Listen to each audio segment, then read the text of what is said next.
Soyez tous les bienvenus. Encore une transmission de l'Institut Dieu pour tous.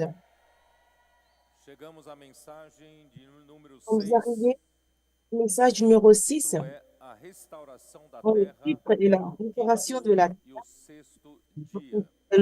Le Leitura da Bíblia, Gênesis quinze 1, et le sixième jour. versículos Dans les dieux de bibliques, 20 Genèse 1, até verset 1 jusqu'au 31. verset 31. Estamos muito alegres Et por nous tudo que sommes Deus très fez joyeux de tout ce que nessa le Seigneur a fait conferência dans de cette tropas de conférence capitães aqui na estância et qu'a Árvore fait da ici à Vida. l'instant l'arbre de vie. Cada vez mais Deus Et está chaque fois plus, le engajando Seigneur um engage exército une de homens armée santos de jeunes saints com tropas, capitães e também avec des troupes intendentes. et des intendants. Nós não temos outro objetivo hoje aqui na terra Pourquoi est notre objectif senão ici servir sur ao nosso terre? Senhor Il n'est que e servir notre fazer a sua Seigneur vontade. et faire sa volonté. Nós estamos vendo o livro de Gênesis Nous sommes dans le livre de la nessa Genèse, sequência cette séquence de mensagens de messages. e nós chegamos na mensagem passada no que Et nous Deus sommes criou arrivés au message, no quarto dia. ce que Dieu avait No créé au quarto quatrième dia, jour. aqui Quatrième vou jour, ler novamente je vais lire Gênesis à 1, nouveau versículo 14. Genèse 1, Disse verset também 14. Deus: Dieu haja dit, luzeiros no firmamento dos luminaire, céus, para les fazerem luminaires separação entre pour o dia séparer e a le noite, jour e d'avec la nuit, sejam eles para soit sinais, para signe estações, para pour marquer dias e anos, e les années. sejam para luzeiros no Faire des firmamento luminaires dos céus, para dans l'étendue du alumiar a ciel, terra, e assim éclairer fez. la terre, et E cela fez fut Deus ainsi. os dois Et Dieu grandes fit luzeiros, les deux o grands maior para luminaires governar de o dia terre e o pour menor présider para governar a noite, e pour fez présider também à la nuit. as Il fit aussi estrelas. les E os étoiles. colocou no firmamento dos céus Il la fera para dans l'étendue du alumiarem ciel a terra, pour éclairer la para terre. governarem o dia Présider e au a jour noite, et à e la nuit. fazerem separação Et entre a luz la e as terre trevas. E avec viu les Deus ténèbres. Et que Dieu vit isso que era cela bom. Houve était bon. tarde e manhã Et o un soir, il quarto eut un matin. dia. Fut le quatrième jour. O que eu queria chamar a atenção aqui Et que je voudrais é que attirer pela votre primeira attention vez, pour Deus, la première na criação, na que dans restauração da sua criação aqui na terra, sa Deus création ici sur la menciona terre, Dieu os mentionne luzeiros, principalmente os les dois grandes luminaires, luzeiros, que le foram grand criados luminaires ont été para créés governar. pour gouverner. Isso quer dizer Et que cela veut Deus, dire que Dieu ele não criou n'a pas a créé terra para ser la caos, terre pour être para un ficar chaos, sem governo, pour para être sans ficar un gouvernement, entregue à própria sorte. Não. remis à Deus sa propre criou chance. tudo para que Mais ele Dieu a créé possa pour qu'il exercer o seu puisse governo aqui na exercer terra. son gouvernement Portanto, ici sur o sol e a lua le foram soleil et la criados lune ont été não créés somente para trazer a luz, para pour fazer a amener separação la lumière ou entre pour faire la a luz e as séparation, trevas, o dia le- e a la, noite, la mas nuit para pour les estabelecer ténèbres, o mais governo de pour Deus através établir desses dois luzeiros. la gouvernance de Dieu au travers de ces luminaires. Você está, goste ou não, Et debaixo que vous le desse, croyez ou desse pas, governo, sous seja do cette, sol durante o cet dia gouvernement, que ce e soit seja sur le da lua soleil pendant durante a le noite. jour et pendant Mesmo que sous la você diga, pendant le soir. Deus, eu não concordo com esse horário que o Mais Senhor c'est de te estabeleceu. dire, je ne suis pas Eu d'accord avec queria tout ce qui est esticar um établi. pouco mais o Et je dia, voudrais encore ficar allonger le até jour mais tarde, mas pour não que é possível. ça Você está sujeito puisse aller plus tard. ao governo Mais do ce n'est sol. pas possible. C'est le gouvernement du soleil et le gouvernement de la lune. Et plusieurs fois, moi, quand je visite les églises au nord-est, j'ai été quelquefois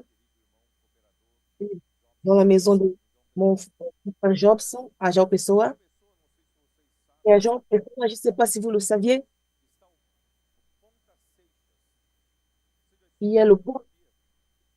Vous avez déjà étudié la géographie. Il y a un point de Seychelles, une caractéristique, vous n'avez pas encore étudié. C'est la partie la plus orientale, où le soleil naît. Et parfois, quand j'étais fatiguée, je voulais dormir un peu plus. Et dans la chambre où il m'avait mis dans sa maison, mais à 4 heures du matin, le soleil se lève. Ici, plus 6 heures, tout est clair. Le soleil frappe très fort. J'arrive à dormir un peu plus. Et c'est le gouvernement du soleil. Il me dit, mais je suis pas d'accord avec ça. Je veux que tu sortes de tout ça. Mais vous, qui est assujetti au gouvernement, vous me comprenez? Nous sommes tous au gouvernement que Dieu a établi. Et la puissance du soleil, je vais lire ce que j'ai écrit. Tu as créé les lumières, tu as créé le jour comme des signes pour les portes, les jours et les années. Alors vous êtes déjà assujettis à tout ça. Vous êtes, vous êtes soumis à cette station. Vous avez l'été. Je vais voir si c'est l'été. Quelles sont les 4 stations de l'année? Vous avez le printemps, l'été, l'automne, l'hiver. Malgré que nous sommes dans une région un peu plus tropicale, on n'arrive pas à faire la distinction. Mais si vous allez vers le sud, au nord, vous verrez que les 4 stations sont distinctes. Et nous sommes aussi soumis à ce sujet à les marquants du jour. Même si vous n'êtes pas d'accord, chaque jour est marqué par le soleil. Et marqué, nous avons le premier jour, le deuxième jour, les jours. Et qui marque cela, c'est le soleil et la lune. Il y a des signes. Nous avons des signes de direction du soleil. Souvent, vous êtes sur une route pour voyager le matin. Si le soleil il naît de votre bras droit, vous direz, vous êtes conduit vers le nord ou le sud. Et vraiment, vous ne le savez pas. Adolescent,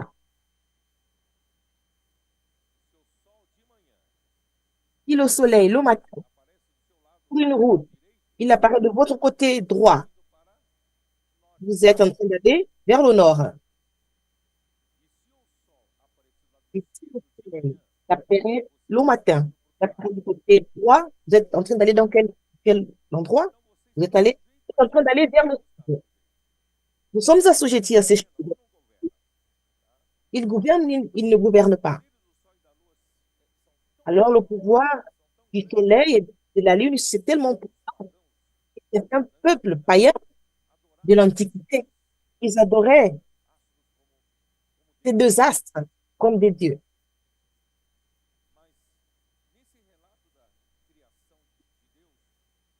Mais dans ce fait, oui, nous montre la création, tout le monde, c'est Dieu qui nous a créés, qui gouverne. En d'autres mots, Dieu qui gouverne le céleste. C'est lui qui impose son gouvernement aux les habitants de la terre, qui fournit la chaleur, l'énergie, la lumière et qui marque les époques, les jours et les années. Ce sont des signes pour rien, des êtres vivants qui sont sur terre. Avec les abeilles s'orientent par le soleil et qui contrôlent les conditions climatiques et d'autres facteurs du planète. et les courants d'air, les courants maritimes. Il n'y a pas comment nier qu'il y a un gouvernement qui est établi dans ces lumières qui sont établies par Dieu. Tous les habitants à ce gouvernement, même ceux qui ne croient pas, ils sont soumis à ce gouvernement que Dieu a établi. Je fais mention de tout cela avant de rentrer au sixième. Parce que hier, on a parlé d'Étienne. Vous avez répété dans ce que j'ai dit. Étienne, au chapitre 7 d'Actes, il a fait un diagnostic parfait et précis de la situation du peuple d'Israël, les leaders religieux, parce qu'ils s'opposaient au propre Dieu, ils s'opposaient à Jésus, ils l'ont tué. Là, ils s'opposaient à l'Église. Ils étaient là, ils planifiaient quelque chose, ils faisaient un plan pour tuer Étienne. Dans Actes chapitre 7, une parole précieuse. Étienne a été préparé par université théologique ou par un séminaire religieux. Non, Étienne a été préparé. Où a-t-il été préparé? Instru- Il a été instruit dans la vie normale de l'Église. Pourquoi, bien aimé? Ça, c'est le standard laissé dans l'Église primitive et de toujours aussi. Nous n'envoyons pas des gens aller faire des universités théologiques. Parce que la parole de Dieu elle-même dans l'Église, elle nous nourrit, elle nous instruit, elle nous quand elle nous donne la direction, mais elle nous amène à inculquer la parole comme une vérité dans nos cœurs. Bien encore, hein. C'est ce qu'il faisait à l'Église primitive. Acte 2, 42, il persévérait dans l'enseignement des apôtres et dans la communion. Il faisait. Et d'où étaient les paroles des apôtres? C'était leur source. C'était la bouche de Dieu. Dieu parlait, et la parole que Dieu parlait, elle donnait la direction à l'Église. Nous avons dit plusieurs fois qu'elle n'est pas simplement un enseignement biblique, une direction. C'est une voie de commande, c'est un ordre, un mot. Alors, gouverne l'Église au travers de sa parole.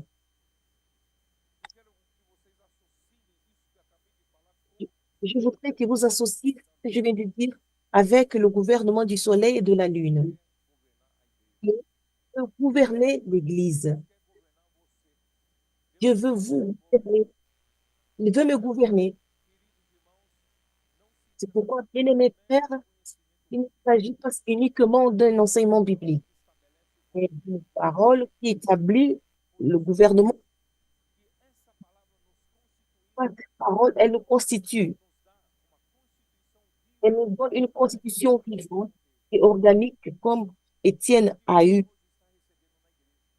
pour recevoir aujourd'hui dans l'Église. Je crois que plusieurs parmi nous, les adolescents, qui ont vécu dans les maisons d'adolescents pendant ce temps, dans ce rythme céleste, et dans l'immersion de la parole, la traîne, et avec Dieu.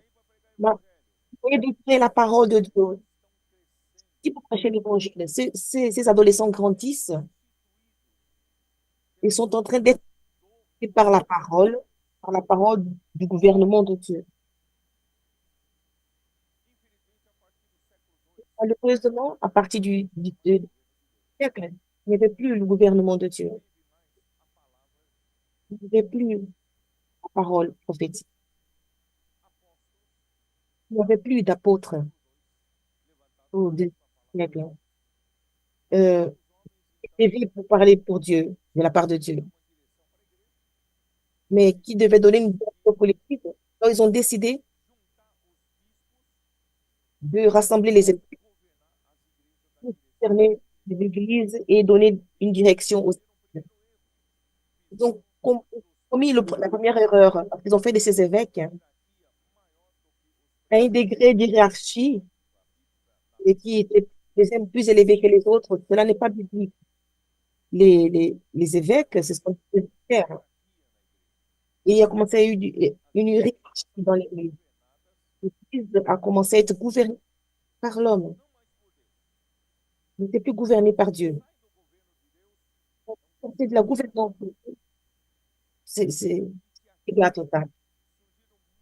Mais qu'à Thyatire, il y a eu beaucoup de séminaires, et la philosophie, la religion, et autant de Sardes, plusieurs églises, et pardon, plusieurs écoles théologiques, des leaders, des pasteurs, et eux, ils exerçaient leur travail, leur fonction dans les églises, ils étaient coordonnés, et cela n'était pas biblique, hein. Dieu a établi un modèle dans l'église primitive. Et vous êtes dans ce modèle grâce à Dieu. Vous êtes en train d'être constitué avec la parole d'une manière organique et vivante. Alors, ce n'est pas uniquement une connaissance doctrinaire. Donc, vous, c'est l'esprit subjectif que vous avez vivre sous la gouvernance de Dieu. Frère, grâce à Dieu pour la fin. Que nous sommes à la fin de l'ère de l'Église. Vous êtes là pour voir le jour. Nous retournons à cette situation saine de l'Église primitive.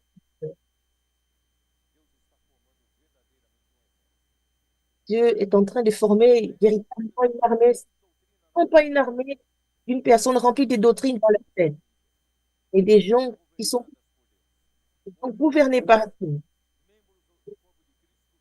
membres du corps de Christ, gouvernés par Christ. Ça, c'est merveilleux.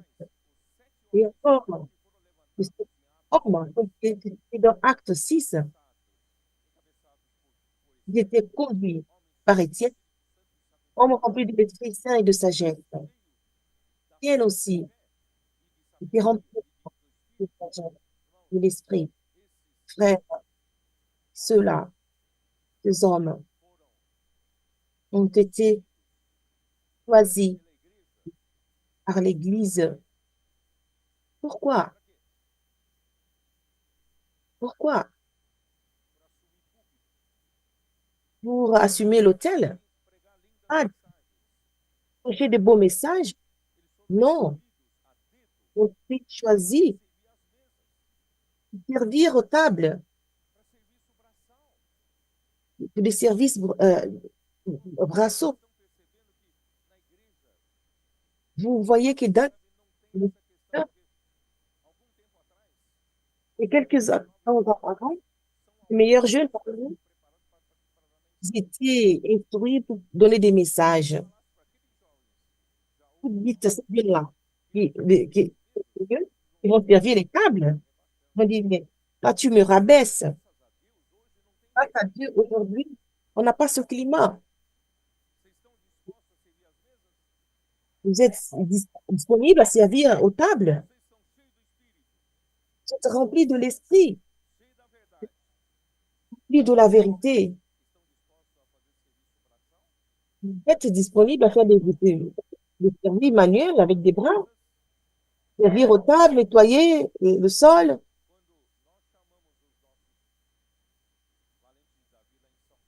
Pour appeler nos voyants de David à Sao Paulo, pour penser vers leur inclusion. Je ne leur ai pas promis le terme.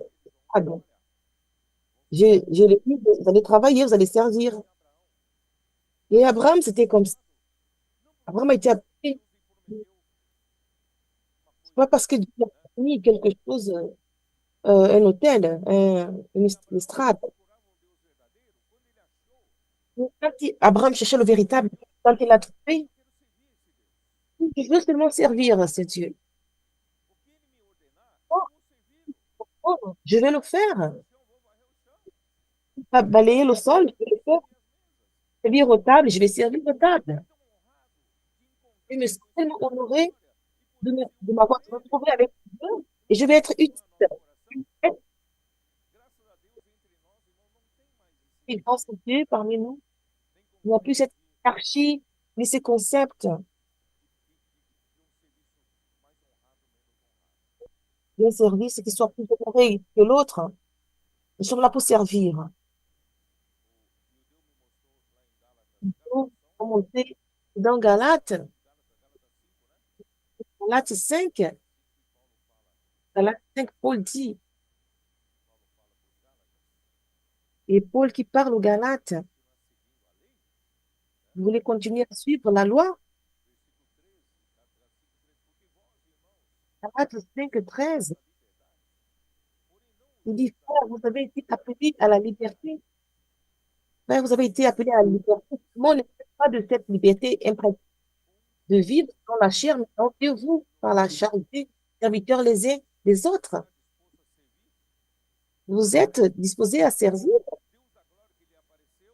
par le Dieu de gloire qui vous est apparu, c'est clair. Mais tu es prêt à servir le frère qui est à côté, le frère ou la sœur. Nous sommes ses serviteurs et serviteurs les uns des autres. C'est par amour, par, par obligation. Grâce à Dieu, cette génération, tu peux compter avec nous. Tu peux compter sur nous.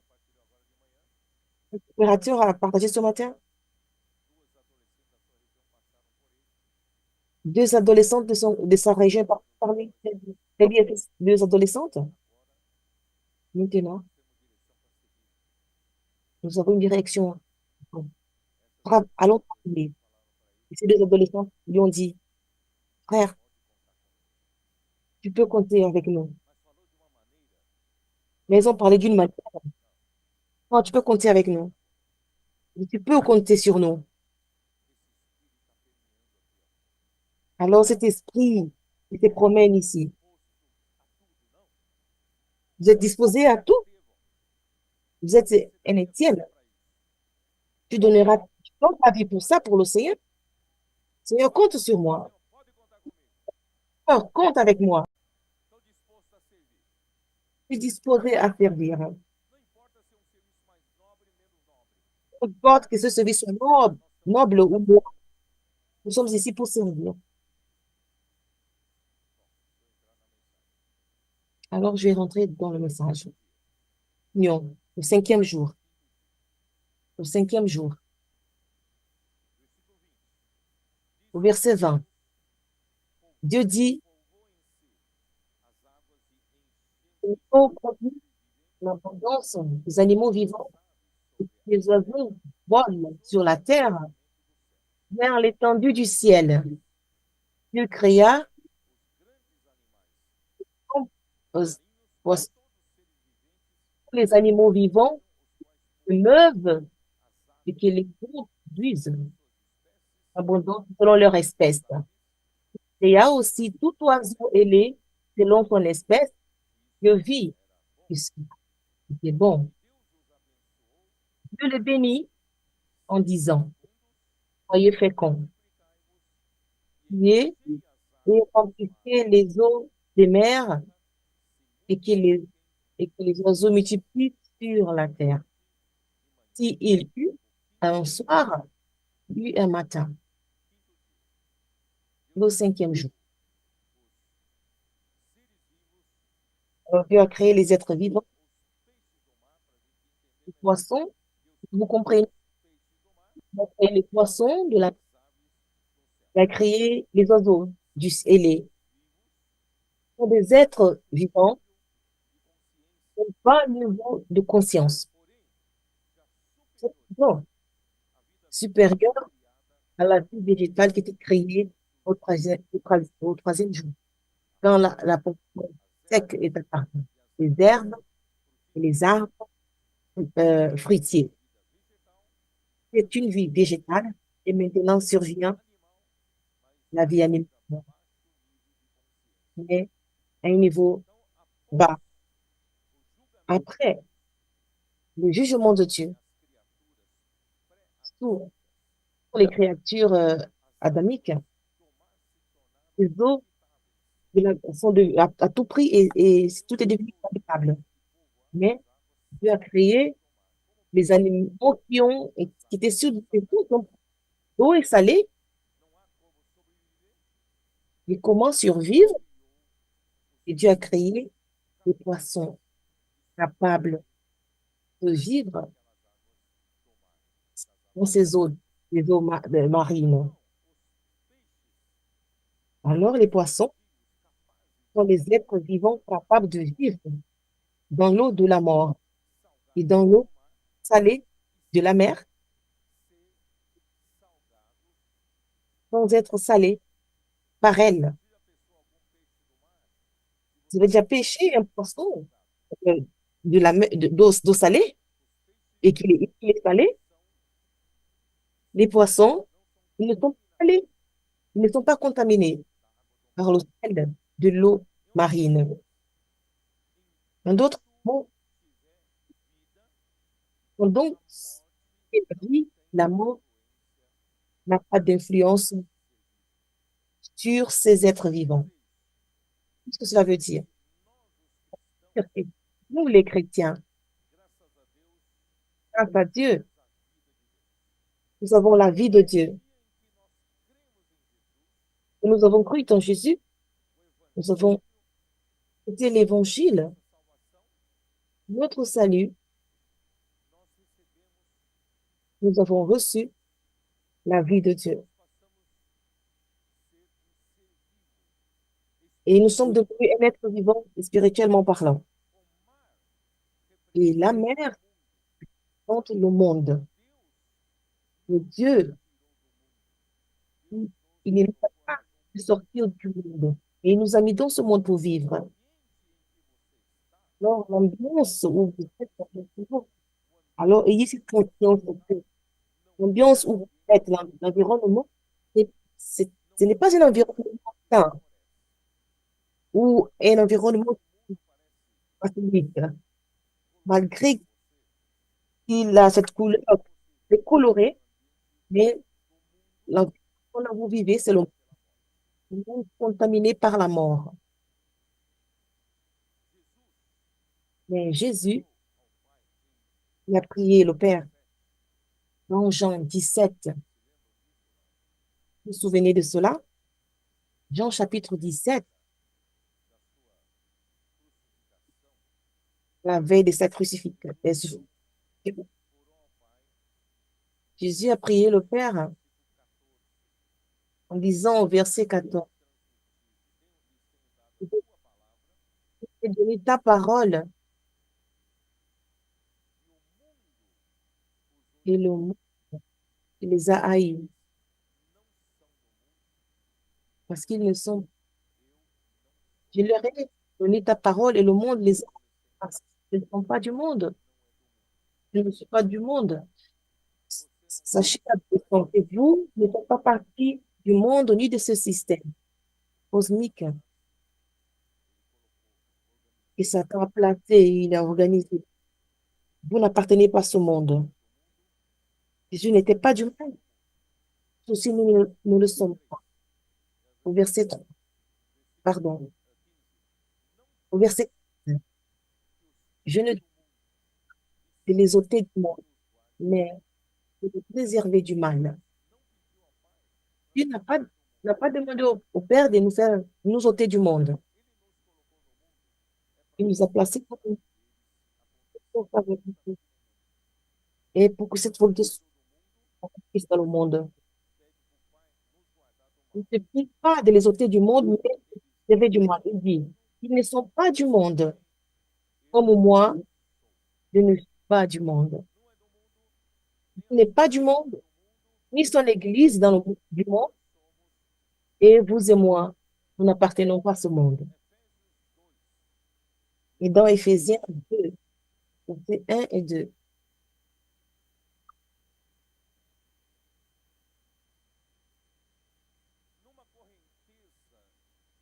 il est dans un courant d'une rivière, d'un fleuve. Tout ce qui n'a pas de vie suit le cours de la rivière. Des feuilles sèches, des branches, tout ce qui n'a pas de vie est conduit par le courant de la rivière, le cours d'eau. Mais ceux qui ont la vie vivent à nager contre, euh, contre ce, contre ce courant. Alors le monde dans lequel vous vivez, il y a un courant, il y a un cours. Et si vous ne remarquez pas, vous allez suivre le cours de ce monde avec vos amis. Vous allez suivre le cours de ce monde. Et tant que vous ne faites pas par votre vie. Mais nous sommes des êtres, nous ne sommes pas des êtres sans vie. Nous avons une vie. Nous ne devons pas suivre le cours de ce monde. Il y a une mode qui vient, vous la suivez. Autre mot qui apparaît, vous la suivez. Il y a une chose qui, tous les adolescents la suivent. Mais tu ne dois pas suivre le cours de ce monde. Ce qu'il est dit dans Éphésiens chapitre 2, verset 1. Parce que Dieu vous a donné la vie. Vous êtes- Dieu vous a donné la vie. Vous étiez morts par vos offenses et vos péchés. Nous étions comme ces feuilles sèches, mortes dans nos offenses et nos péchés. On suivait le cours de ce monde, dans lesquels vous marchiez autrefois, selon le train de ce monde, le cours de ce monde, le train de ce monde. On n'avait pas de vie.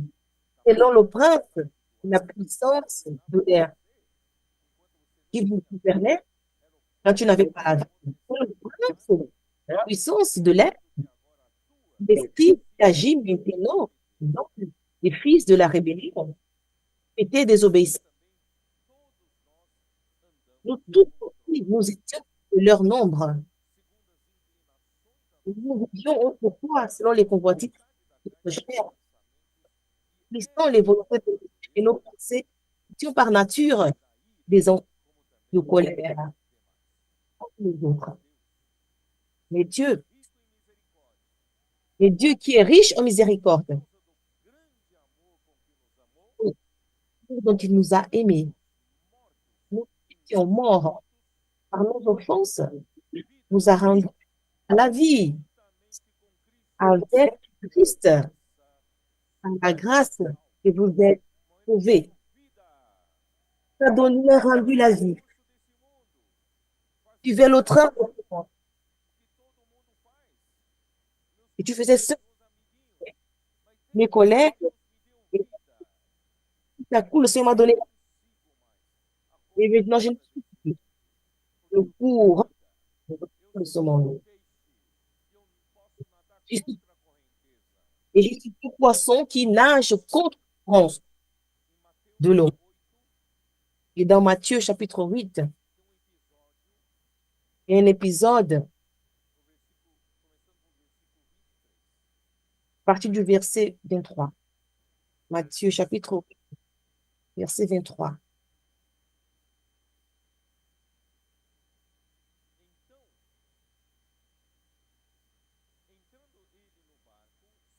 Pas dans la barque, ses disciples suivirent.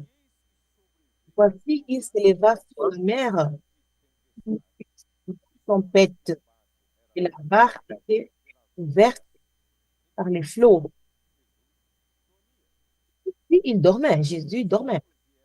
Les disciples s'approchaient, le réveillèrent et dirent, Seigneur, sauve-nous, réveille-toi, nous allons mourir. Alors Jésus lui répondit, pourquoi êtes-vous triste? Pourquoi avez-vous peur? Il se leva et a repris et la mer. Il menaça le vent et la mer. Il eut un grand calme. Les hommes furent étonnement. Quel est-il à qui obéissent même les vents et la mer? Et lorsque Jésus a menacé le vent et la mer, on ne menace pas quelque chose d'inanimé. On menace quelque chose euh, qui a une personnalité. Jésus, a- qui a-t-il menacé? Je vous ai dit que la mer représente. Et pourquoi? Il y a des tempêtes, des ondes qui se lèvent pour empêcher l'avancement de cette barque.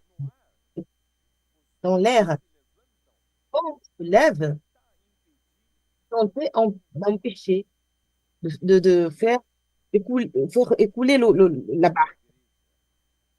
La barque, c'était l'église.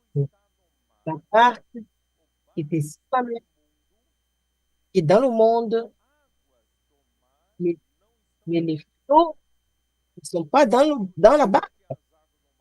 C'est le jour que les flots, l'eau sera dans la barque, la barque va se fondre. Donc, l'église, et ne nous mélangeons pas avec le monde. Le monde ne peut pas entrer dans la barque. Le monde ne peut pas entrer dans l'église.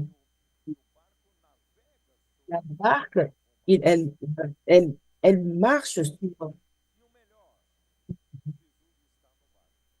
et Jésus est dans la barque. Dieu, nous sommes sauvés du monde par cette barque. Vous êtes sauvés du monde par l'église. Une famille qui est merveilleuse vous garde dans le monde. Elle vous sauve. Et ce monde, il veut vous faire tomber. Il veut empêcher l'avancement de l'église.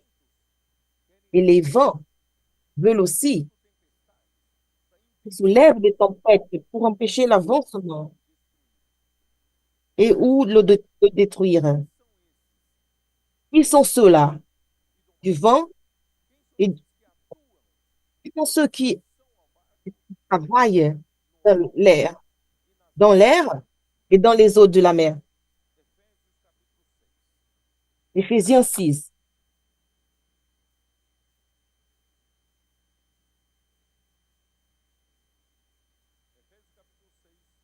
Éphésiens chapitre 6, verset 12. Notre lutte, elle n'est pas contre le sang et la chair. Apparemment, c'est l'opposition qui lève au travers d'un homme, de quelqu'un qui a le sang et la chair. Mais en vérité, derrière cela, il y a une puissance plus grande.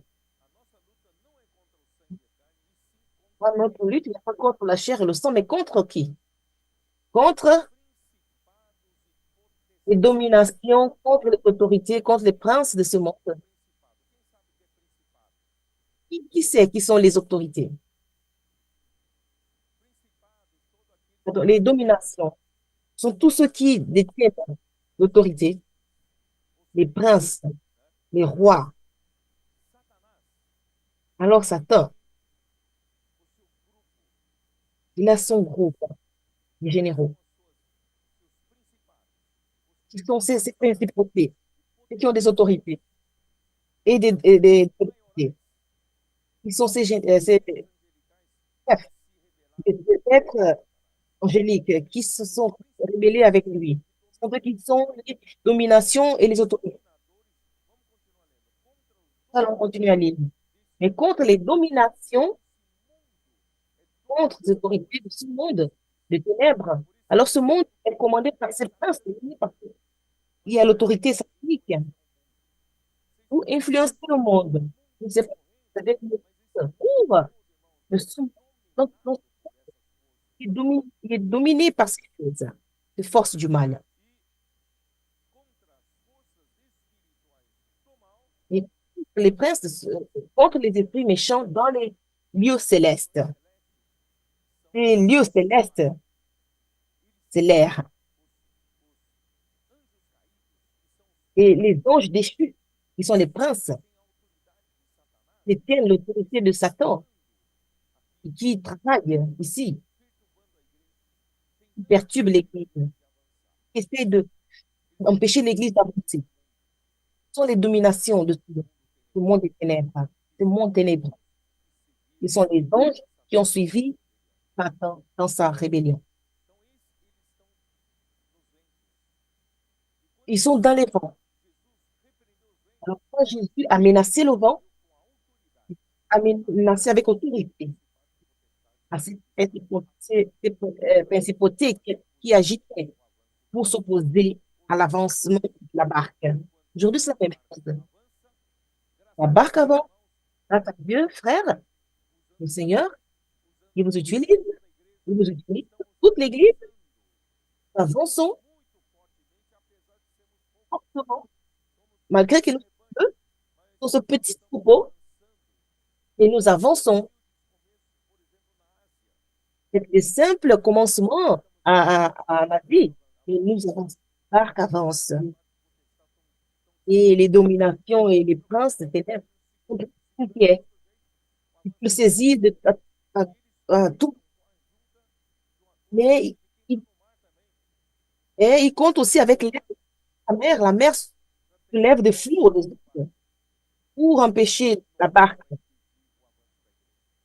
Mais qui est dans la mer pour empêcher l'avancement de l'Église? Qui est dans la mer? Jésus avait menacé la mer, les démons, les démons. J'ai pas assez de temps pour décrire ici. Que vous ayez une idée. Les créatures pré-adamiques avant que Dieu ne crée Adam, ceux qui ont suivi Satan dans la rébellion, quand Dieu avait jugé avec les eaux de la mort, il y avait des corps. Il y avait des corps. Et quand ils ont été jugés par Dieu avec les eaux de la mort, leurs corps ont péri. Leur corps était infini. C'est des êtres qui avaient une forme, avec un esprit. Quand ils sont devenus des êtres sans corps, des esprits sans corps. Ils sont des démons aujourd'hui. Vous me comprenez? Ils sont plus supérieurs en ce qui concerne les hiérarchies, que les principautés et les dominateurs, comme des soldats, comme les démons, pardon, des créatures pré-adamiques. Ils aident Satan dans la formation de cet acte. Mais nous n'avons pas peur d'eux. Ne les craignez point. Nous sommes dans la barque. Et Jésus est dans la barque avec nous. Et malgré que le vent souffle et les flots se lèvent contre la barque, Jésus dormait. Jésus était tranquille. Jésus est dans la barque. Nous devons aussi nous reposer. Il a l'autorité. Il a l'autorité. Mes frères,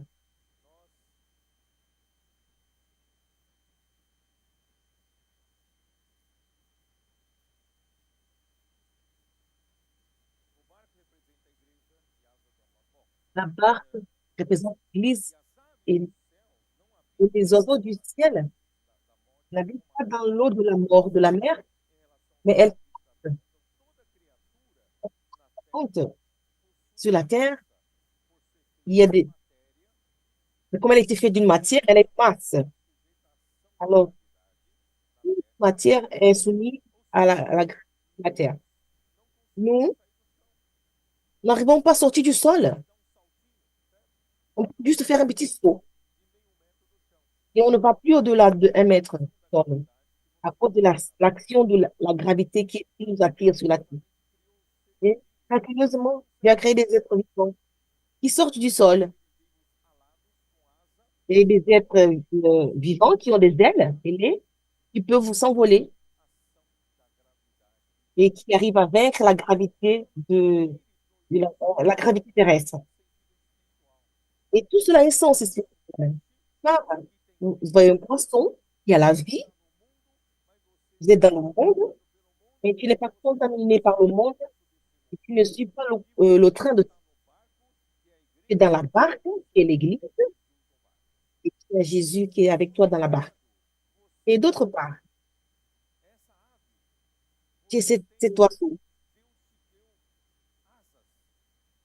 Vous avez des ailes. Vous faites l'action de la gravité. L'action de la gravité, ce sont les forces spirituelles du mal qui vous saisissent, qui veulent vous saisir ici sur terre. Mais Dieu veut vous faire s'envoler. Il veut vous faire marcher, pas être emprisonné à l'action de la gravité, du péché et de la mort. Et dans l'aspect spirituel, le diable, avec ses êtres, ils l'ont suivi, qui, dans sa rébellion, les dominations de ce monde ténébreux, les forces spirituelles du monde, dans les régions célestes, ils agissent dans les airs, ils agissent dans les airs. Et comment Dieu arrive à nous faire supérieurs à eux?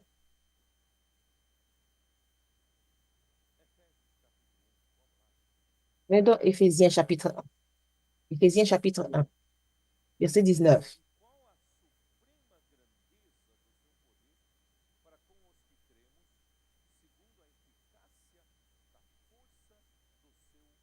Elle est envers nous qui croyons l'infinie grandeur de sa puissance, manifeste avec efficacité dans la vérité de sa force. Agit en Jésus. Il a déployé en Christ, en le ressuscitant des morts, en le faisant asseoir. Il a déployé en Christ, en le ressuscitant des morts et en le faisant asseoir à sa droite, les lieux célestes. Où vais-je arriver? Dieu, il a ressuscité Jésus. Avec, non seulement il a ressuscité, mais Dieu l'a fait asseoir. Il a élevé. J'ai parlé des oiseaux. Dans la résurrection, il n'est plus assujetti aux forces de... Alors Dieu l'a déployé comme un oiseau. Il l'a emmené, pas seulement dans les airs, au-dessus des airs physiques, mais il l'a élevé dans les régions célestes et spirituelles. Et écrit aujourd'hui, il est assis à la droite de Dieu dans les lieux célestes, là-haut, au-dessus. Ce n'est pas au sommet physique, mais au sommet spirituel. Là-haut, où est-il? Il est au-dessus de ces lieux célestes, au-dessus de toute principauté et domination, au-dessus de toute domination, au-dessus de tous ces généraux des anges de l'armée de Satan, et de toute autorité, de toute puissance, de toute dignité, de tout nom qui se peut nommer, non seulement dans le siècle présent, mais encore dans le siècle à venir. Comme l'oiseau a placé le Christ au-dessus, au sommet. Vous vous souvenez que les dominations et les autorités sont dans les airs, dans les régions célestes. Mais Christ est dans les lieux célestes, au sommet au plus haut, dans le ciel spirituel. Et nous, Christ, il est déjà là-haut. Il n'a plus cette influence. Il ne souffre pas de l'armée de Satan. Nous sommes ici sur terre encore. Qu'allons-nous faire? Encore assujettis. Mais non, Éphésiens chapitre 2. Voyons Éphésiens chapitre 2.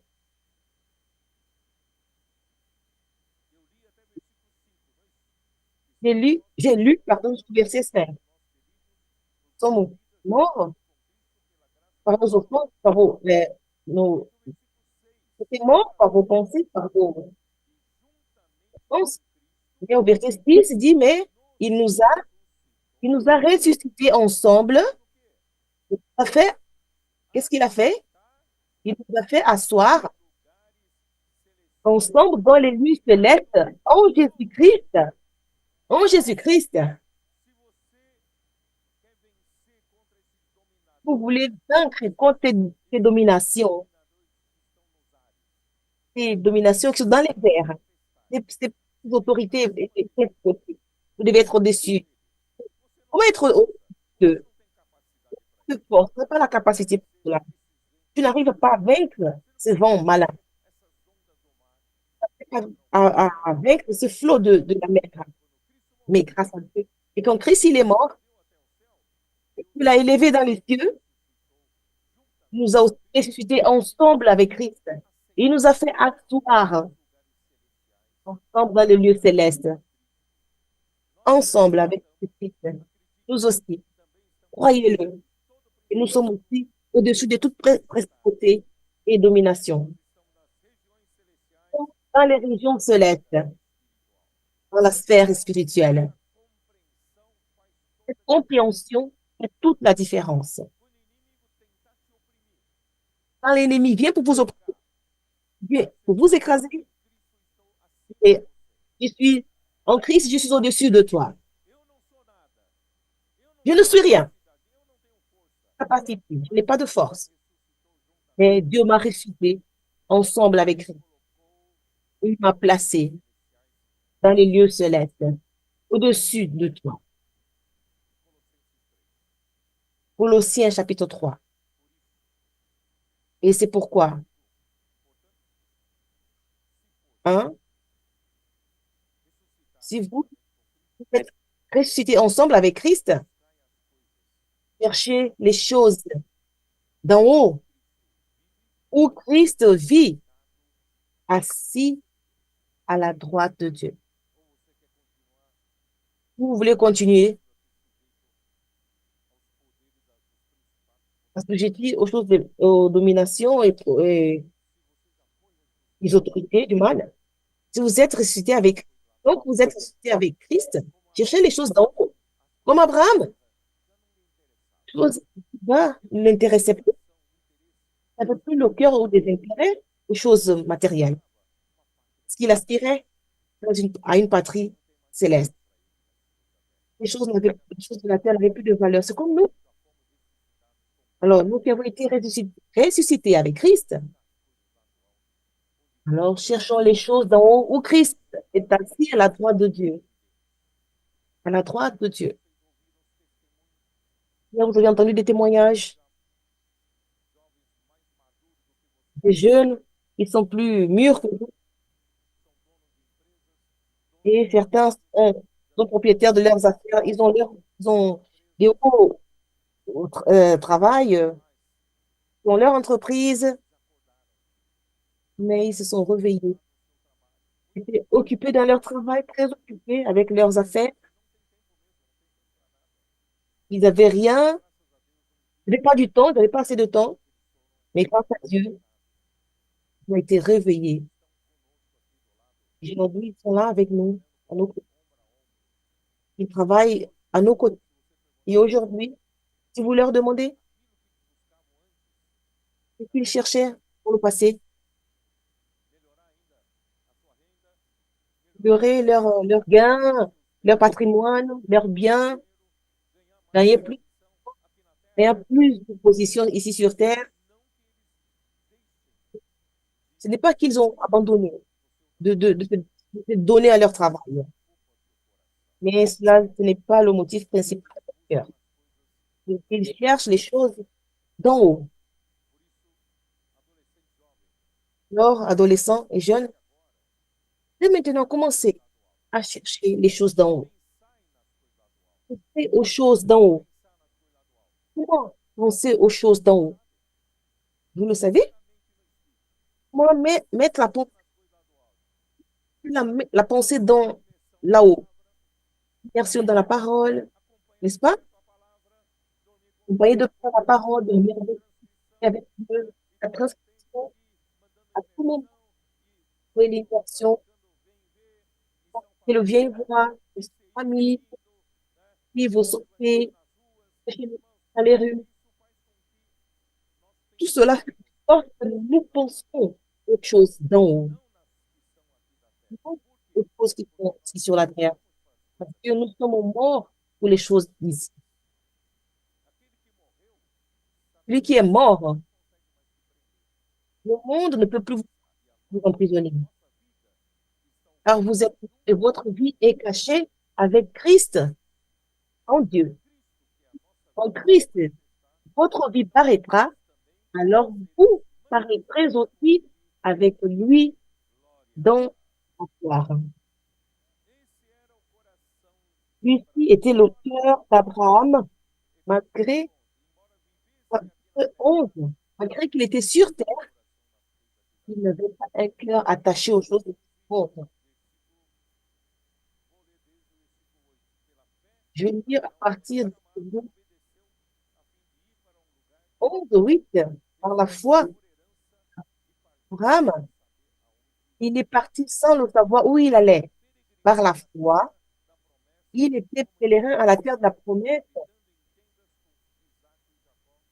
donc avec Isaac et Jacob, héritier avec lui de la même promesse. Par la foi, qui vient s'établir sur la terre promise dans une terre étrangère, habitant du temps, car il attendait la cité à des solides fondements, celle dont Dieu est l'architecte et le constructeur. Verset 16. Et maintenant, il en désire une merveilleuse, c'est-à-dire une céleste. C'est pourquoi il n'a pas honte d'être appelé leur Dieu, car il leur a préparé une cité. Il les a préparé une cité, et cette cité, c'est la nouvelle Jérusalem. C'est Dieu qui est l'édificateur, il est l'architecte, le constructeur. Et c'est cela qui doit occuper notre cœur. Rien dans ce monde ne va nous attirer. Rien sur cette terre n'est pas mon aspiration. J'aspire à cette patrie supérieure. Dieu, il a enlevé. Voyons dans Exode 19. Exode 19. Dans toute la Bible, qui est illustré comme un aigle. Dieu a créé les oiseaux du ciel. Je vais montrer, il est comme un aigle. Il vient, il est influencé. Il n'est pas influencé par l'action de la gravité. Il peut vous faire vous voler vers la région céleste.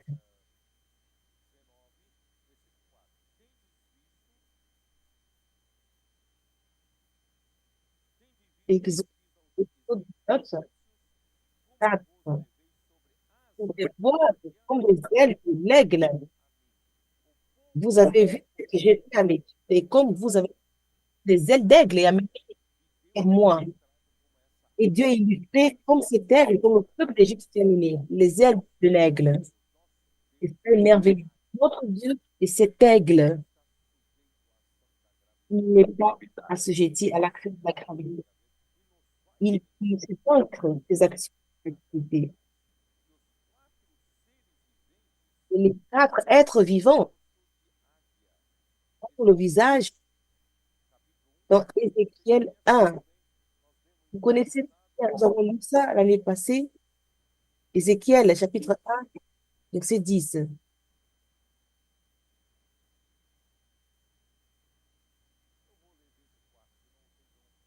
Je vais lire à partir du verset 4. Verset 10. Je regardais, et voici un du septentrion une grande nuée et une gerbe de feu qui répandait de tous côtés une lumière éclatante, au centre de laquelle comme de l'airain poli, comme de l'eau du feu. Contre encore apparaissaient quatre animaux dont l'aspect avait une ressemblance humaine. Chacun d'eux avait quatre faces et chacun avait quatre ailes. Nous allons au verset 10. À la figure de leur face, ils avaient tous une face d'homme.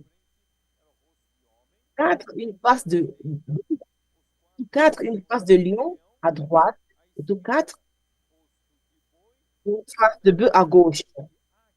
Et quatre, une face d'aigle, et leur face d'aigle.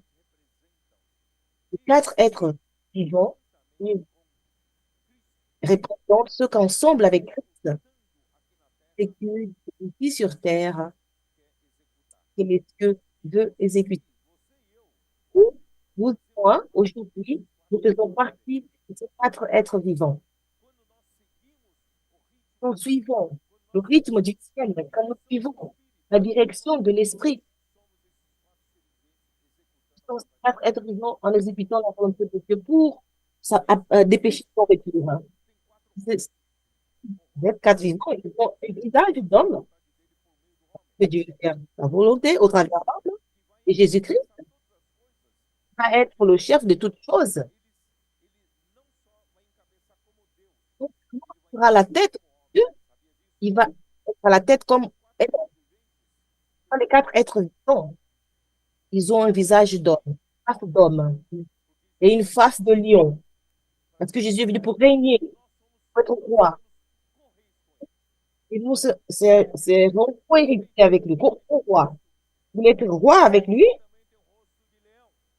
vous avez aussi une face de lion.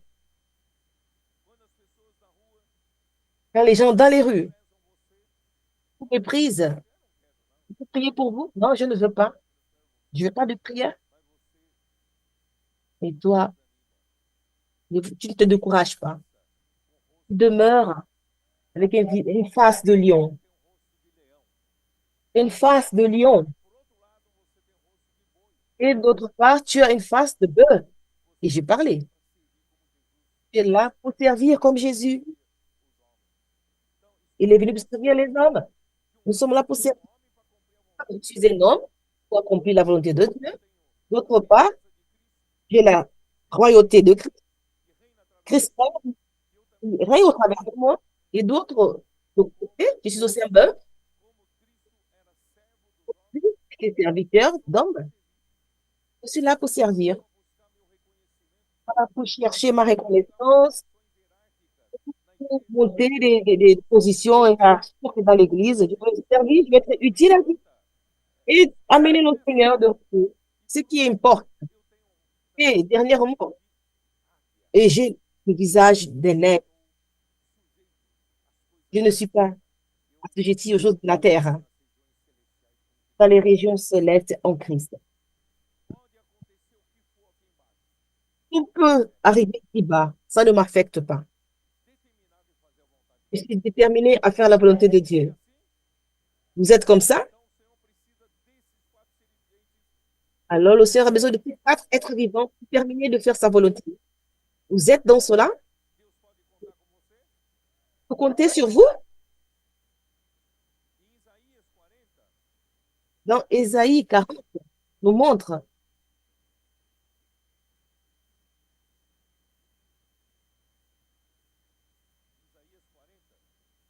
Ésaïe 40, verset 30. Les jeunes se fatiguent et les jeunes tombent. Et si nous travaillons en nous-mêmes, nous nous fatiguons dans les rues, dans l'évangile, dans le comportement. Ce n'est pas facile. Faisons ce travail en nous-mêmes. Nous nous fatiguons. Nous devons avoir cette vie d'aigle. Et les adolescents se fatiguent, se lassent.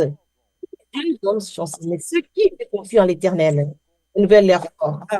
Ils prennent le vol comme des aigles. Ils courent, ne se lassent point. Ils marchent ne se fatigue point. Grâce à Dieu. Donc, aux porteurs d'élite, parfois, ils se battent. Souvent, ils sont, mais grâce à Dieu, c'est le moment, une pause. Quand ils font une pause, ils reviennent au Seigneur. Ils font l'immersion, ils commencent à recharger la batterie, renouvellent leur force. Ils commencent à avoir la communion avec Dieu dans l'immersion, et Dieu renouvelle leur force. Ils s'envolent, ils volent comme des aigles.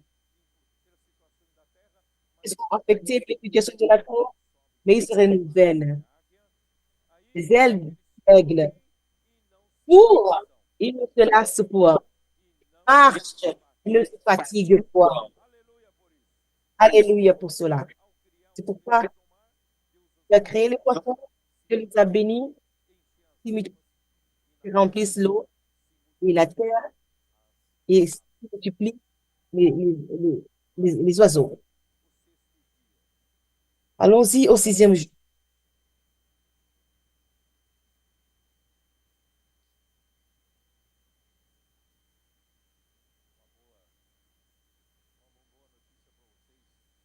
Une bonne nouvelle pour vous. Amir, il est là.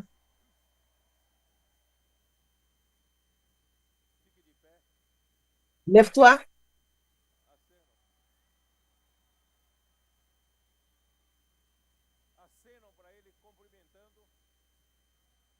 Faites-lui un signe de la main pour le saluer. Parce que vous ne pouvez pas vous, vous approcher de lui. Il n'a pas aucune autorisation médicale pour être dans des agglomérations du peuple. Mais vous pouvez le saluer de loin. Et à la fin, il- je vais lui demander de prier pour vous. Il va prier. Votre retour, il va prier. Que Dieu vous bénisse à partir de cette conférence. L'œuvre du Seigneur va marcher plus rapidement encore. Vous restez en paix dans vos maisons. Il y aura cette prière. Laissez-moi terminer ici le sixième jour. Verset 20, Genèse 1, 24. Dieu dit, les produisent de animaux vivants selon leur espèce. Les tailles, les petits des animaux terrestres selon leur espèce. Et cela fut ainsi. Et Dieu fit les animaux de la terre selon leur espèce. Les tailles selon l'espèce. Les reptiles de la terre selon leur espèce. Dieu vit que cela était bon. Et Dieu, au sixième jour, il a créé, il a créé la vie animale de nous à un niveau de conscience plus élevé. Au Seigneur Jésus. Dieu, au troisième jour, quand il a fait surgir la, la- la partie sec, il y avait des herbes, des arbres fruitiers, des herbes, plantes, la vie végétale, la provision de Dieu pour créer après les animaux. Et pas des aliments pour les animaux préparés d'avance. Vous ne pouvez pas les créer, les animaux. Et grâce à Dieu, il avait déjà tout préparé. Dieu est très sage. Avant de créer, il avait déjà préparé la provision pour soutenir la vie et la manutention de la vie. Alors, cependant, les animaux, l'état conscient plus supérieur aux poissons et les oiseaux créés au cinquième jour. Et créés pour la terre, et chacun sa fonction, jusque-là. Nous voyons au verset, oui, Dieu dit, l'homme à notre image, et non notre ressemblance. Il domine sur les poissons de la mer, sur les oiseaux du ciel, sur le bétail, sur toute la terre et sur tous les reptiles qui rampent sur la terre. Dieu créa à son image, il le créa à l'image de Dieu. Il le créa l'homme et la femme. Et Dieu les bénit, et Dieu leur dit, soyez féconds, multipliez-vous, terre, et assujettissez. Dominez sur les poissons de la mer, sur les oiseaux du ciel, et sur tout animal qui se meut sur la terre. À la fin. Finalement, à la fin du sixième jour, Dieu a créé l'homme. L'homme est le centre de la création. Même les scientifiques, plusieurs considèrent et ils disent quelque chose d'une manière positive, respectueuse. Ils disent que c'est comme si on exagérait. Mais nous croyons à la Bible, nous croyons à la parole de Dieu. Les cieux existent, c'est pour que la terre puisse exister. La terre existe pour la création de l'homme. Et l'homme existe pour faire la volonté de Dieu. Pourquoi l'homme est très important pour Dieu? Quelle est la volonté de Dieu? Et défier les adolescents. Quelle est la volonté de Dieu? Faire en sorte que Christ soit la tête de toutes choses tant du ciel comme celles qui sont sur la terre. Christ pour gouverner sur toutes choses, ou encore toutes choses soumises à Christ, assujetties à lui. La semaine passée, je suis allée manger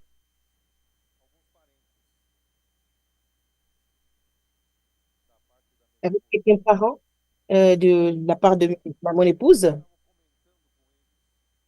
Je leur disais, et comment Dieu a béni l'Église, et comment Dieu a fait une œuvre merveilleuse parmi nos adolescents. Les adolescents, et le monde ne sait pas comment les traiter. Et le Seigneur a fait un miracle en énergisant. Ils sont simples, ils aiment la parole. Dieu a énergisé les à travers eux. Et peu à peu, et les jeunes et les adultes, tous, Dieu a fait une grande armée de faire la volonté de Dieu. Je leur dis, ceux qui étaient avec moi, la volonté de Dieu, Christ soit la tête sur toute chose. Et cette personne, elle a vraiment chrétien. Elle m'a dit, oh, ça c'est vrai. Christ est la tête. Christ est l'amour. Christ est au-dessus de toute chose. Tout le monde connaît, tous le savent. Et j'ai dit à cette personne-là, Christ, il est réellement, il est haut et Dieu l'a ressuscité et Dieu l'a fait asseoir à sa droite. Il est dans les régions célestes au-dessus de toutes choses. Et toutes choses sont sous ses pieds. Cela c'est pas ironique. Il n'y a pas une faute là. Et je lui ai demandé, mais toutes choses lui sont assujetties. Être sous la gouvernance, c'est une chose, mais l'être assujetti, c'est quoi? Il dit, peut-être que vous et moi ne sommes pas assujettis à Christ. Il y a encore notre volonté qui prévaut. Et cette personne a commencé à comprendre, mais c'est vrai, c'est vrai. Notre travail, comme dit ici, c'est de faire la volonté de Dieu. Pour que Christ puisse non seulement être au-dessus de toutes choses, qu'il puisse assujettir toutes choses. Et premièrement, assujettir moi et vous et moi. Comment assujettir toutes choses? À travers la parole. Quelle chose merveilleuse, grâce à Dieu, que l'homme a été créé pour dominer la part de Dieu, pour établir ce gouvernement que Dieu veut faire. Et avant cela, l'homme a été fait à l'image. Dieu dit, faisons l'homme notre ressemblance, notre image selon notre ressemblance. Vous avez vu, pour créer, pour créer la lumière, il a dit que la lumière soit, et elle fut. Il y a eu de fermement, de firmement. Qu'il y ait la terre fut la Trinité divine, et c'est sérieux. Sujet très sérieux d'avoir créé l'homme. La Trinité divine, ils se sont consultés, ils ont fait un conseil pour dire, faisons l'homme à notre image et selon notre ressemblance. Quelle est l'image? Quelle image de Dieu? Jean 1,18 qui dit,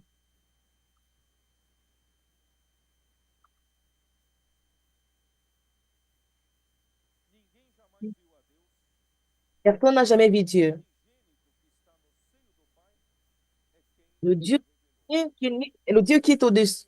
Oh, personne n'a vu l'image de Dieu.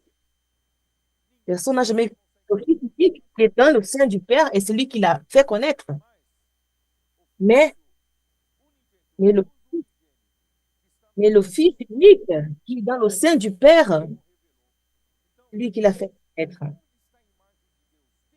Où est l'image? Quelle image de Dieu? C'est Christ. Christ est l'image de Dieu. Colossiens 1,15.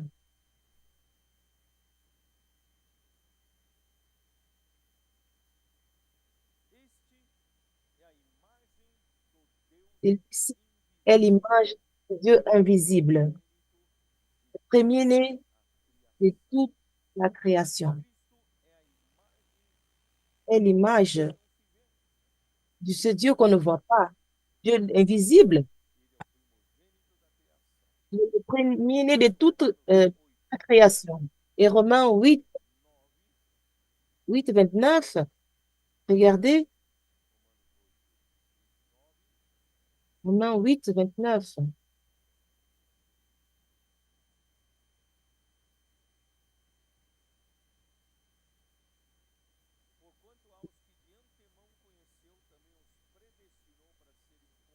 Il, il a connu d'avance, il a aussi prédestiné à être semblable à l'image de son Fils, afin que son Fils fût le premier-né entre plusieurs frères.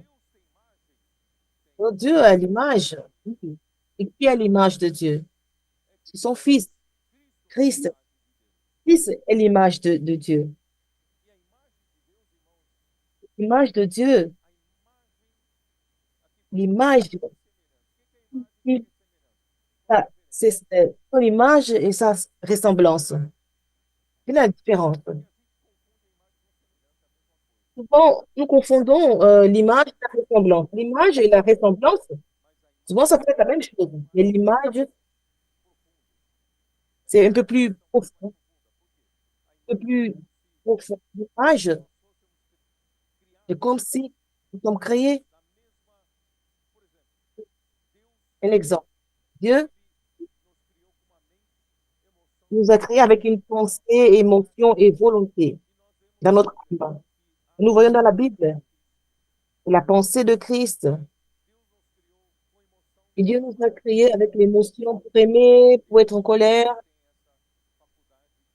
Et Dieu, il a cette faculté d'aimer et de se mettre en colère.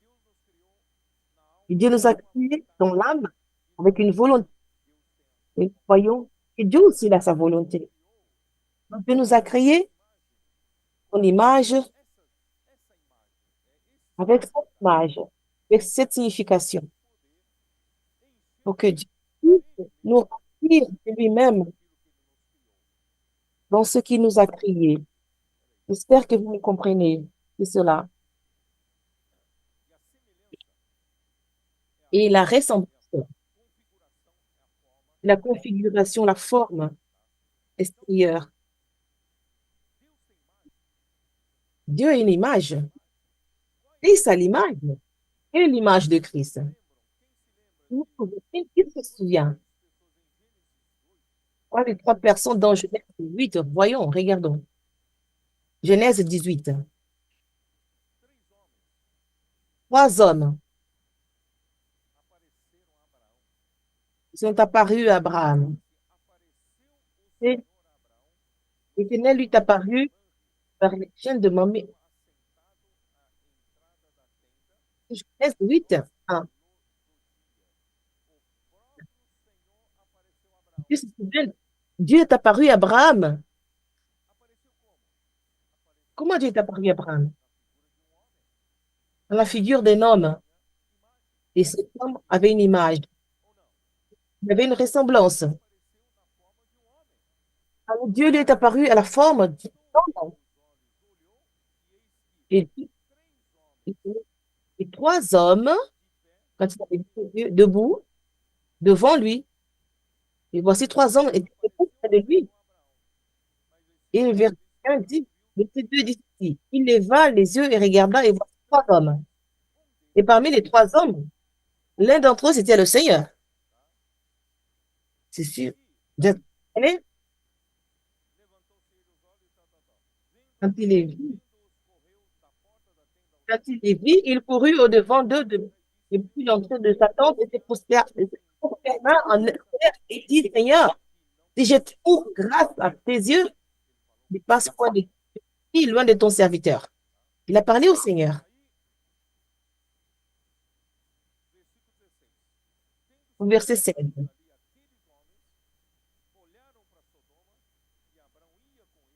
Comme se levèrent pour partir, et ils regardaient du côté de Sodome, Abraham alla avec eux pour les accompagner. Alors l'Éternel dit, cacherai-je à Abraham ce que je vais faire? Il allait détruire Lot. Son neveu était à Sodome. Abraham, il a intercédé pour Lot. Et au verset 22, les hommes s'éloignèrent et allèrent vers Sodome. Et Abraham était encore en présence de l'Éternel.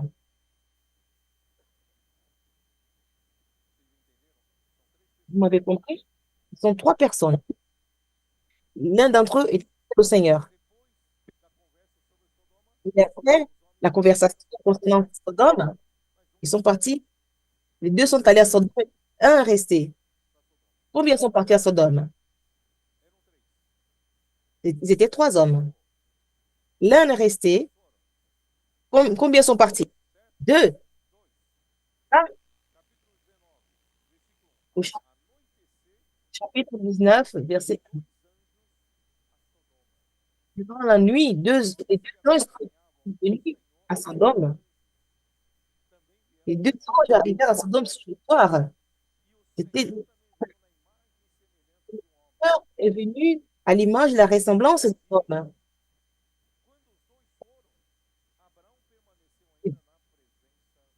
Alors, quand les deux sont partis, Abraham a demeuré dans la présence du Seigneur. Il a demandé au Seigneur de ne pas détruire Sodome. Puis l'image de Dieu, c'est l'image de Christ. Non, Christ est déjà venu.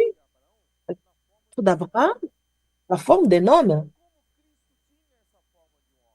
Comment Christ avait cette forme d'un homme? Comment il avait l'image de l'homme? Comment? S'il n'était pas un homme, Dieu n'était pas un homme. Grâce à Dieu, c'était un mystère. Jésus-Christ est venu très bien avant Abraham, très longtemps. Et quand il est venu à la forme d'un homme, il est mort, il est ressuscité. Il a donné ce qu'il a fait comme sacrifice à Dieu pour racheter l'homme. Voyons dans Hébreux 9. Et plusieurs maîtres de la Bible donc, ne savent pas cela. C'est une affaire de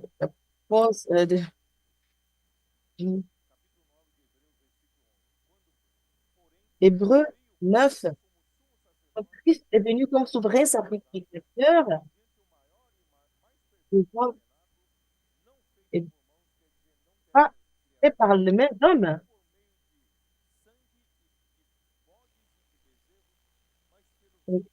Venu souverain sacrificateur, bien, il a traversé, il n'est pas de cette création, et il est entré une fois pour toutes dans les lieux de très saints, non avec le sang des boucs et des veaux, mais Jésus est venu.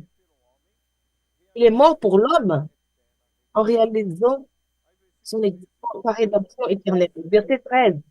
Car si le sang des taureaux et des boucs, le cendre des vaches répandues sur ceux qui sont souillés, sanctifie et procure la pureté de la chair. Combien plus, le sang de Christ, qui par un esprit éternel, s'est offert lui-même, en tâche à Dieu, purifierait-il votre conscience des œuvres mortes, afin que nous servions le Dieu vivant. Vous n'avez pas compris ce que je voulais dire. Et Christ est venu sur terre, il a réalisé la rédemption pour nous. Il est mort sur la croix, il est ressuscité, il a offert son propre sang à Dieu comme un sacrifice vivant pour réaliser l'éternelle rédemption pour l'homme. Il est donné comme un sacrifice. Il a offert un sacrifice à Dieu par l'Esprit éternel. Quoi un esprit éternel? C'est un esprit qui n'a pas ni fin. À la figure du tabernacle. Et les manches qui sont aux quatre coins de l'arche de l'Alliance, utiliser des cordes pour saisir des bâtons, des manches, des arcs, des anneaux. Et chaque cercle, chaque anneau représente l'esprit éternel. L'esprit éternel est représenté comme un cercle, dans un cercle. Il n'y a ni début ni fin. Vous avez remarqué cet élément ici? Il, le commencement et la fin. Mais un cercle, il n'y a ni commencement ni fin. Je veux dire, mais ce point ici est erroné. Ce point, c'est A, pardon, et là, B. Mais A est avant le B, le point. Mais ça dépend du point de référence. Le A au cercle et le B à côté. Si vous pensez du sens horaire, mais si, mais si vous pensez du sens anti-horaire, le B sera de l'autre côté.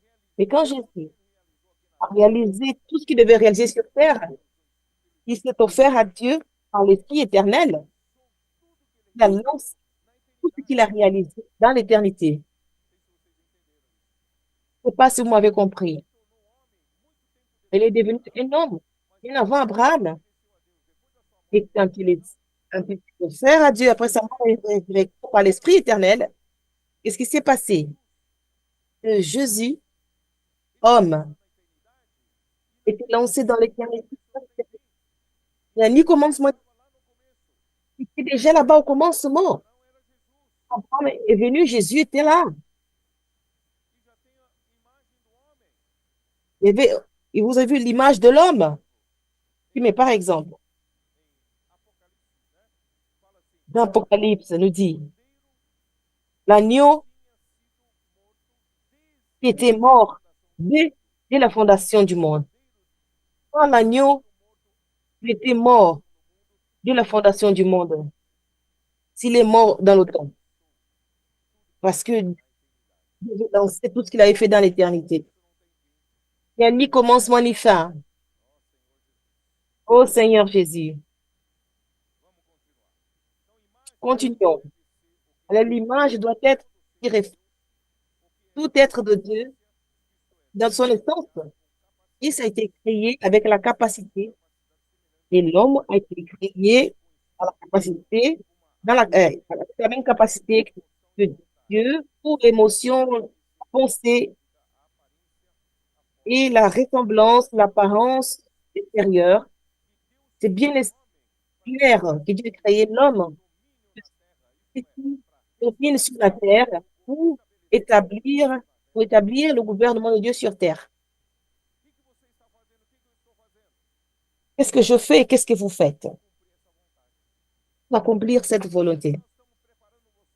Pourquoi nous vous préparons pour cette armée? Parce que ce monde, ennemi de Dieu, il a établi sa domination. Il a dominé sur tous les règnes du royaume de ce monde. Et ce royaume lutte contre Dieu. Et nous sommes ici pour lutter pour le royaume de Dieu. Le gouvernement de Dieu soit établi sur terre. Le royaume de Dieu arrive. Parce que vous arrivez avec l'évangile du royaume. L'évangile du royaume arrive. Christ a l'opportunité, la chance de gouverner dans ses cœurs.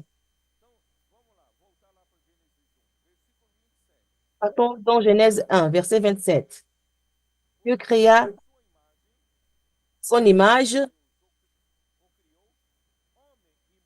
selon- Il a créé homme et femme. Dieu créa l'homme et la femme. Dans ce verset, tous les verbes ici créer et, et créer du rien, du néant. Il a créé l'homme parce que ce n'est pas quelque chose qui existait déjà. Certains disent,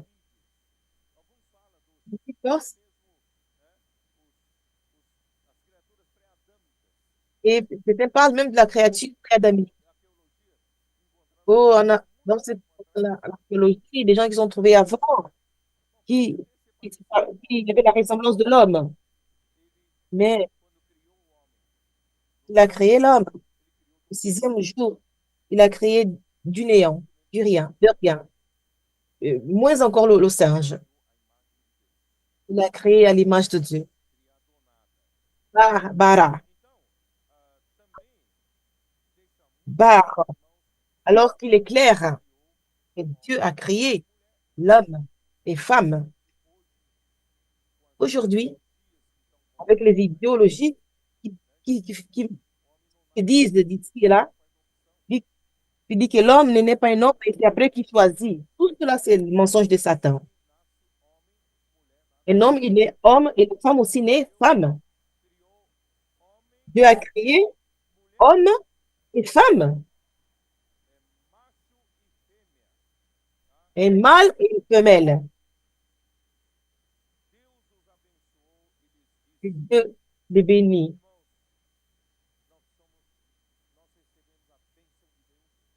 Nous avons reçu la bénédiction de Dieu ici dans la création et jusqu'aujourd'hui. Parce que le sixième jour, c'est aujourd'hui. 6 000 ans qui se complètent. Et Dieu les a bénis. Et soyez féconds, multipliez, remplissez la terre et assujettissez là. C'est pas dire que Christ est ici. Quelle est notre mission ici? Nous devons être féconds. C'est quoi être fécond? C'est quoi être fécond? Fertile. La fertilité de vie pour les adolescents. Je vous ai donné ce don. Vous êtes fertile, vous êtes fécond. Un adolescent peut mener 5, 10, 20 personnes. Qui est déjà amené un grand nombre des adolescents dans le vieux et voix? Personne? Je ne crois pas. Dans une sortie de viens et vois, Dieu vous utilise. Vous êtes fécond pour le Seigneur. Vous sortez, vous amenez des gens pour le Seigneur. Soyez fécond. Ça, c'est une bénédiction. Nous avons besoin de la bénédiction. Durant 20 siècles de l'Église, un peu de ils ont vécu cette normalité. Et après, l'Église est entrée en dégradation. Et aujourd'hui, Dieu veut restaurer. Il veut bénir son Église et qu'elle devienne fonde. Produisons pour le Seigneur. Gérons des fils pour le Seigneur. Multipliez-vous. Multiplions-nous pour payer des gens pour le Seigneur. La prochaine conférence des troupes capitaines, multiplions-nous pour engager à amener d'autres personnes pour le Seigneur. Nous allons nous multiplier. Et remplissons la terre. Remplissez la terre. Dans votre ville, partie d'un TCI, premièrement dans votre ville, aidez les groupes familiales. Et dans ces quartiers, faire une mission famille et sortez après avec les intendants dans les villes voisines, visiter les églises voisines, pardon. Et donc, là où il n'y a pas des églises, susciter des églises et les perfectionner, aller au CPF, devenir un comporteur. Et si le Seigneur vous donne ce don, soyez un missionnaire international. Soyez produit pour le Seigneur à l'extérieur, à l'étranger, en Asie, en Afrique, en Europe, États-Unis, Amérique centrale, Amérique du Nord et dans toute la terre. Qui sont la terre et dominer, assujettissez là. Ce n'est pas seulement,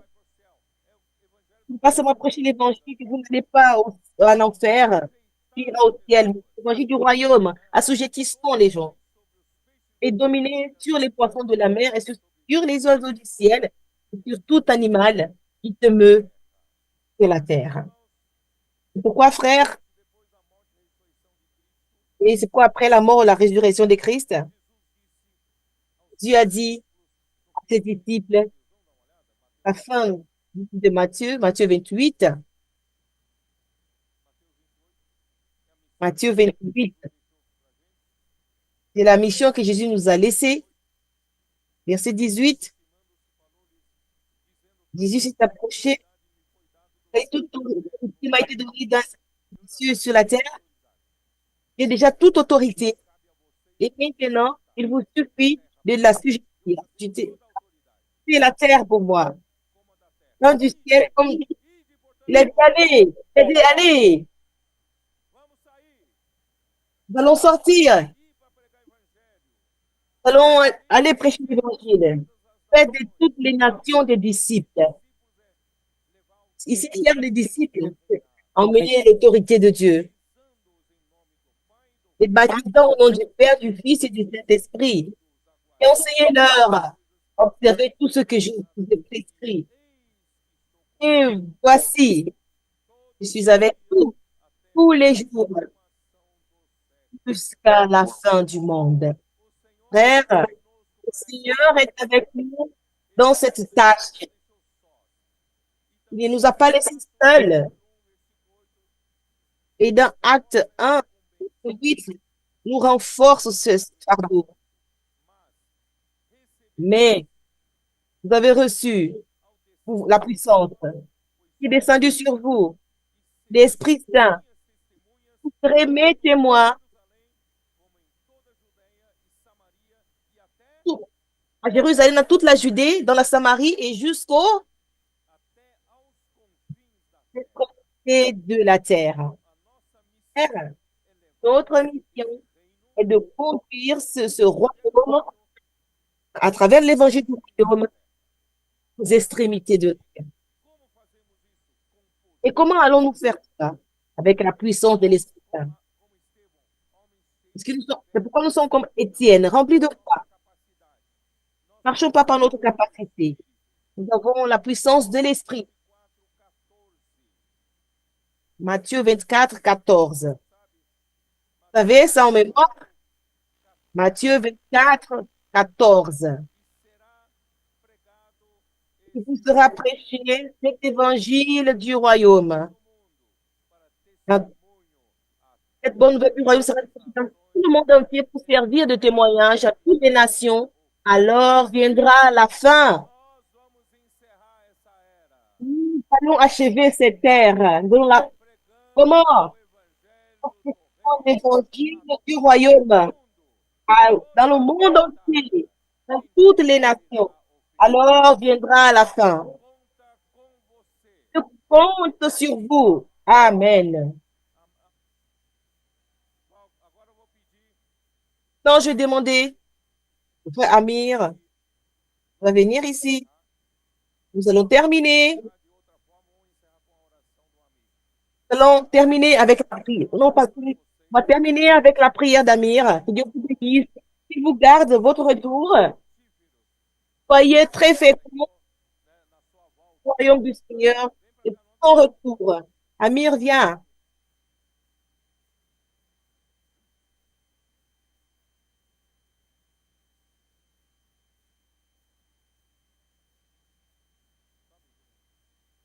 Tu peux? Hein? Est-ce que tu peux monter?